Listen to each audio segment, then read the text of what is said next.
Good evening, friend. I see you've wandered into another tavern, and I can't help but wonder, what do you hope to hear from the bards this evening? Moriden, Athluan.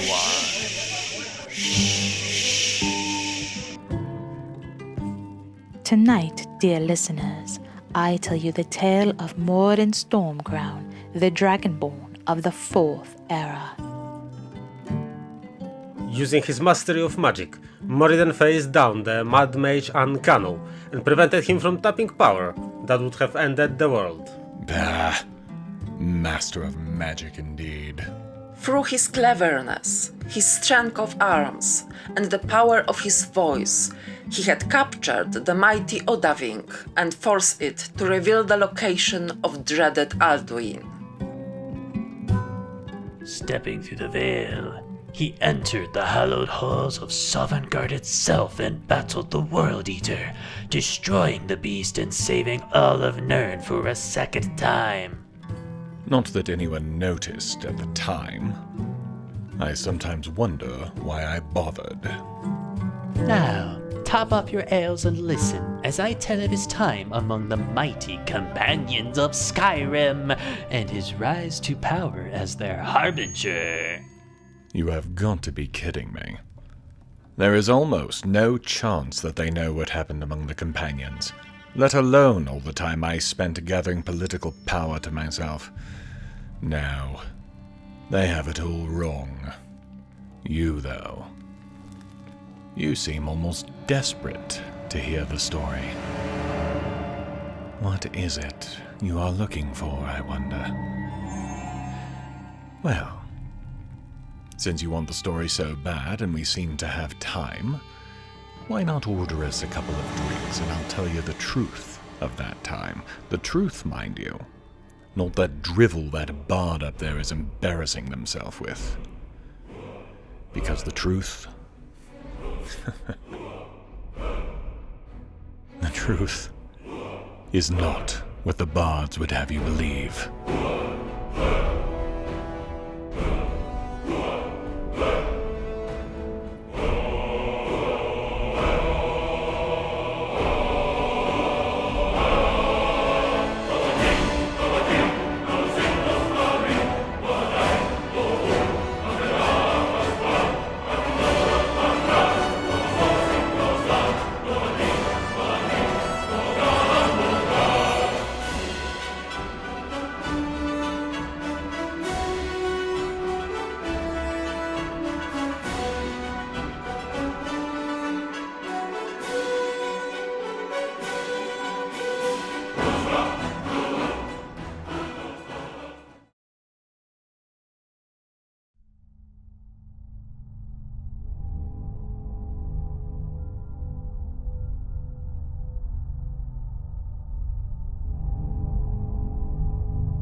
Prologue. The people of Skyrim know things that none other in the Empire know, but even they don't know that they know it. Allow me to explain. Ask a Nord about the top of a mountain, and they know that the higher the peak, the harder it is to breathe, and the colder it gets. Common knowledge, they think, and they are not wrong. They fail, however, to see the bigger truth revealed in this simple knowledge. Power, you see, is the same. The higher you go, the more power you gather, the harder it becomes to breathe freely. All around you try to bend your power to their need. Your influence, your power to affect things, is what they care about. And you will hear about it near constantly. Power provides only cold comfort in such times. I had saved the entire world twice, and almost nobody knew of it. The college would not speak of the Eye and my confrontation with the Mad Mage Ancano. The Sigic Order had barely bothered to reveal they still existed before they were gone, never to be heard from again. The destruction of the World Eater, Alduin? was known only to a small number of people, none of them in a position to spread the tale in a believable way. Most of the citizens had never heard of that prophecy, so wouldn't have understood the story if it had been spread. So, there I stood, atop the throat of the world, thinking about what to do. The guild and the museum would provide me with my most immediate needs, and really it should have been enough. Recall, however, something I said long, long ago. Once you have your taste of real power, you will always seek more. I had been almost a god among men as a vampire, and though I'd good reason for giving it up, the loss of power still left a hole within me, one that I still sought to fill. I would choose to chase power once again, of course. The bards would tell you it was as harbinger. They are not entirely wrong. But the truth is not what the bards would have you believe. 2 Morning Star, 4th Era, 202. It took the vast majority of the day to climb down from the throat of the world, cross the Overmountain Pass back into Whiterun, then through the caves to meet back up with the excavation team. The entire time, I had naught but my own thoughts to keep me company. And loud company it was. Alduin was gone, though the dragons who refused to follow Paarthurnax would likely still continue to be a thorn in my side. The Mages' College would get along without me quite well enough, thank you. I had turned my back on the Aedra after they had done the same. I had given up my vampiric powers for reasons that seemed increasingly vague. Ulfric was long since dead now, and what little thrill I had gotten at his death was equally long since gone. What, then, was left for me but the museum and the guild? Perhaps this was what I was meant for. But that didn't ring true either, as the Daedric lords would not pay so much attention if this was all I was to be. There were still several who had not made themselves known, and I figured that would change in due time as well. For now, though, with no better ideas, the guild would have to suffice. I arrived about an hour before word came from those inside the excavation that the blockage had been cleared. I had arrived just when I would be needed.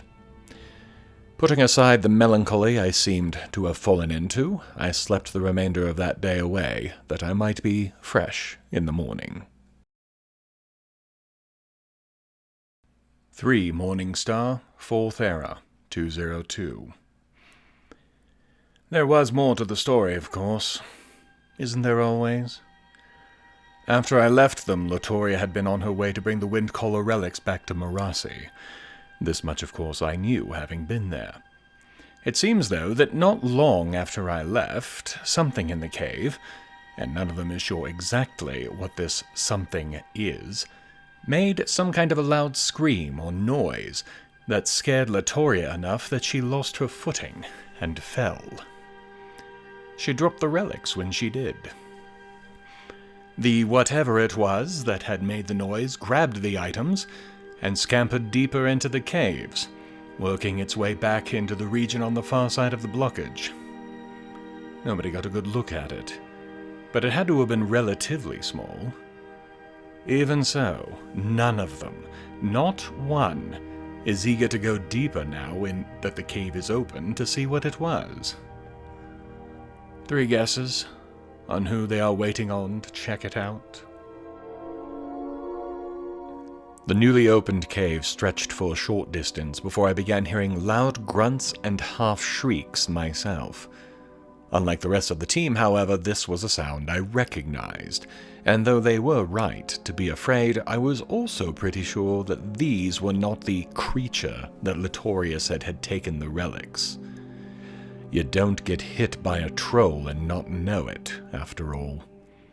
Trolls are not overly hard to deal with if they don't know where you are, So I allowed myself to look around the room closer and found something both disturbing and interesting. 2 rather fresh corpses. Hunters from the look of them. Disturbing because dead.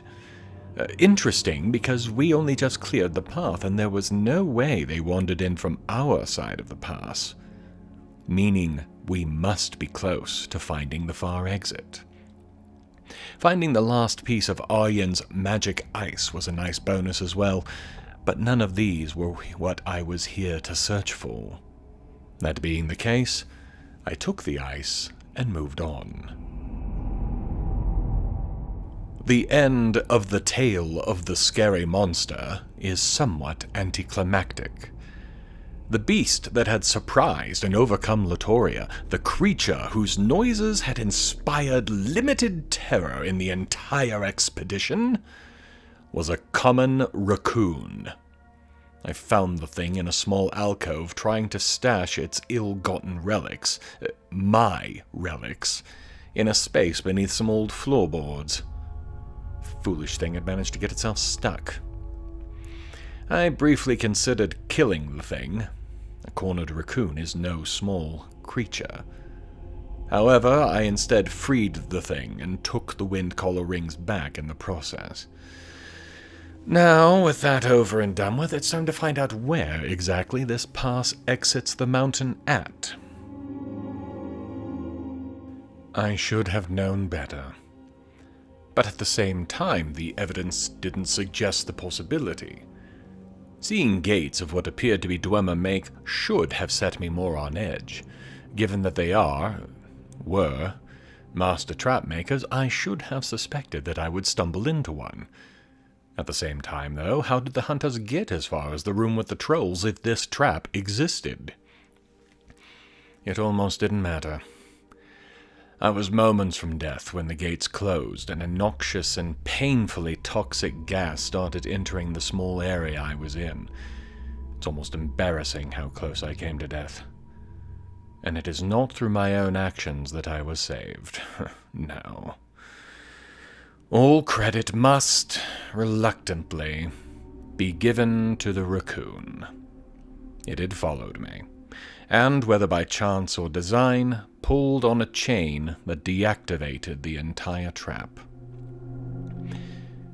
I can't imagine that I will ever live this down when I tell the tale to the rest of the guild. Placing far more attention on my surroundings, I continued through the brief remainder of the pass. I emerged, as I had more or less guessed would be the case, not far from Ivarstead, closer than I had expected, truth to be told. If we do manage to sell Balgruuf and Jarl Maven of Riften on the idea of making this pass a toll road eventually, I suspect that Ivarstead will blossom into far more of an important village than it currently is. I didn't spend long looking around, however. The rest of the team is still waiting in that clearing, waiting to hear word. After a short walk back through the caverns, the raccoon still following me for all the world like a lost puppy, I returned to the central glade where the rest of the company was waiting. I reported the end of the pass at Ivarstead, as well as giving the full story of the raccoon, and how the thing had saved my life. Not that they lingered over long on that. Latoria was trying not to blush from embarrassment, helped by Marasi and the rest pointing out that all of them had been scared near senseless by the creature. The horrid thing, now called Fafnir by the guild, basically got adopted on the spot. Well, I refuse to clean up after it in solitude, assuming it even stays with us that long. With the main purpose of the excavation accomplished, they began gathering up the tents and the like to return to the guild house. I'll be meeting them there eventually. But I have a couple other things that I needed to finish first, like trying to recreate Rormir's staff. A quick consultation with Aryen gave enough clues to find what the old songs called a cold forge. It was almost literally above us in the clearing. I'd seen the structure several times by now, of course, but had written it off as an old ruin piece that was somehow upright. The interior shape, though, should have told me it was not a window or some such. Placing the 6 shards of Eternium into that space, there was a brief pause and then a flash of bright light. When I could open my eyes again, a staff had replaced the 6 separate pieces. Taking it from its recess, I then turned and began the walk to the north end of the pass. First, to Whiterun, where I have a number of things to send on ahead. From there, well, weeks ago Aryan told me of another artifact that needed claiming from Elseweyr.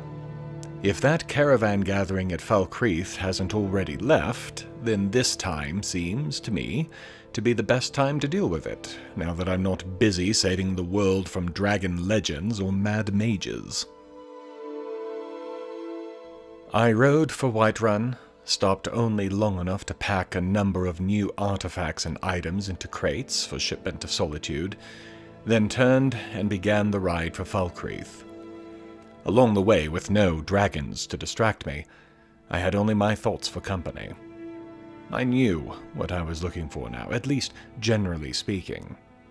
At first it had been power over my own destiny, then power over others. With the mages, it was simply power for the sake of having power, but at all turns, everything had really been about the ability to steer my own life.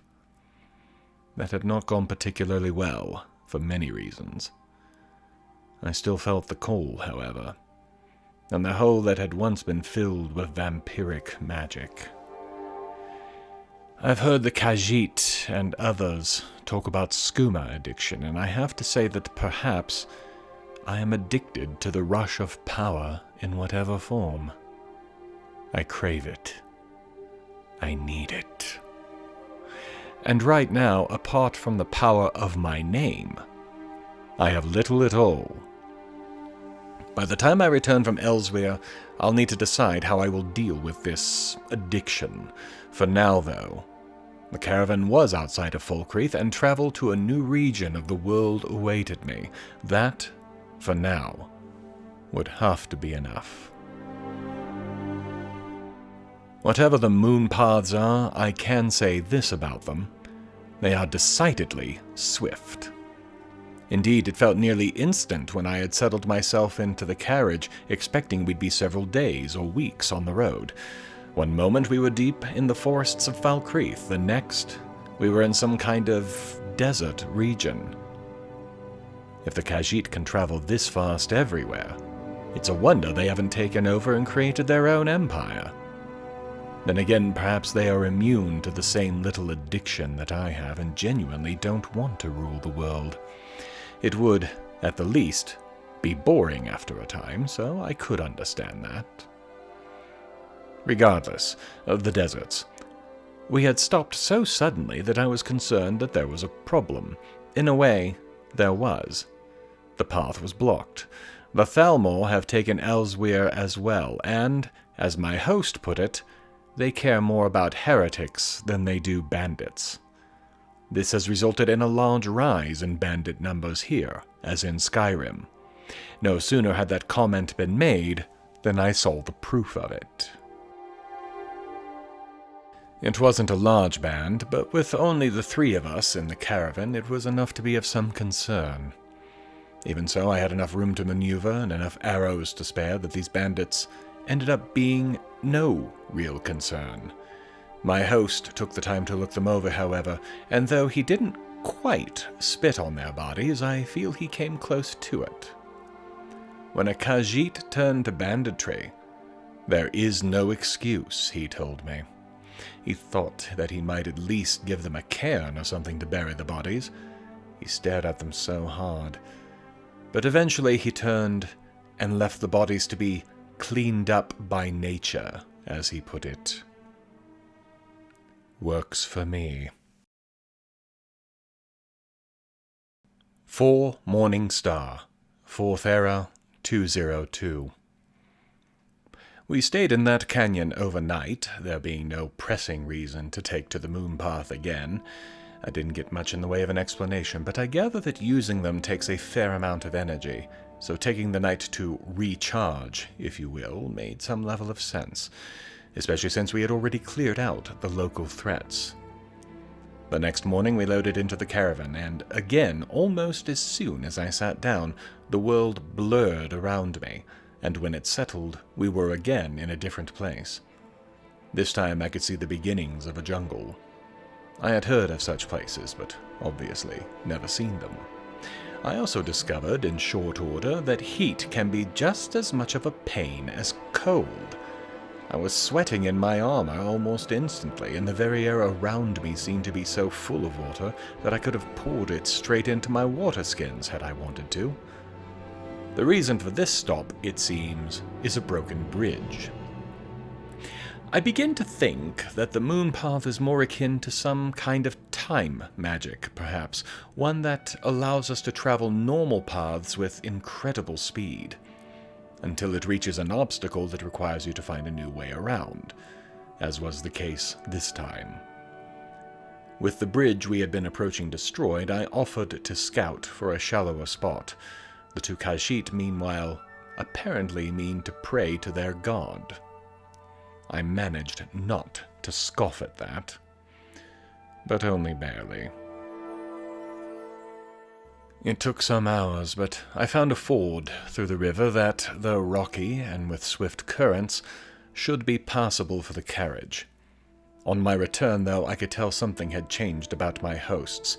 They looked at me with more curiosity than they had before, and I could only take so much of that before I had to demand an explanation. They may have been communing with their god, but it also became clear that they had been speaking with someone else here as well. They informed me that the Pamar, a group whose name means nothing to me but apparently holds weight with these two, have invited me into their part of the jungle, something that apparently does not happen in the normal course of events.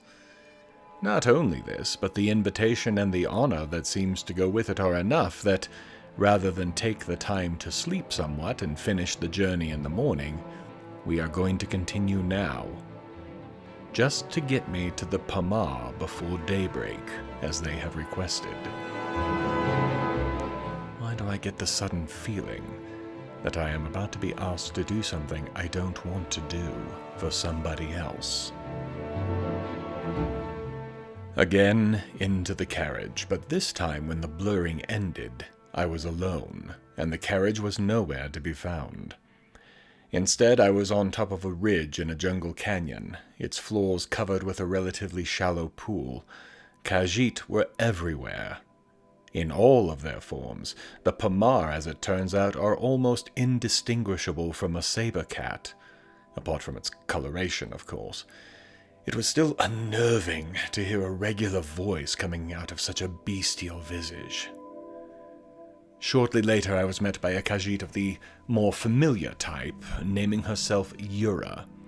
She had come for only two reasons. First, to offer me Pride Rock as a local residence while I'm here, and second, to direct me to the local leader Amil, who, at the moment, is on the other end of an area called the Waterways. Despite being rushed to get here, it seems I will have to go to them to find out why. And there's still plenty of daylight, somehow. Traveling the moon paths are strange, to say the least. Though none of the locals had told me, it didn't take long to realize how dangerous this jungle can be. Really, it took me all of about 3 minutes on the waterways to work my way to this conclusion. First, this is, from what I can tell, a frequently traveled path. That being the case, it stands to reason that the local wildlife would be cleared from this path on a regular basis. Even so, the number of large jungle spiders, whose size rivals those of the frostbite spiders of Skyrim, and lizard-like blue creatures I have no name for, are surprising.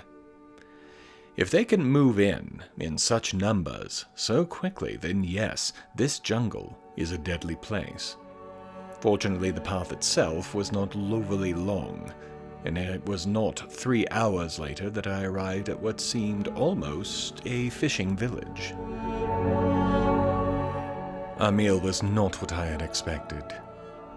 Really, I had thought that I'd be told about the problems they were having with the Thalmor, a major part of the reason I was here, maybe perhaps more about the stuff I had been sent to retrieve.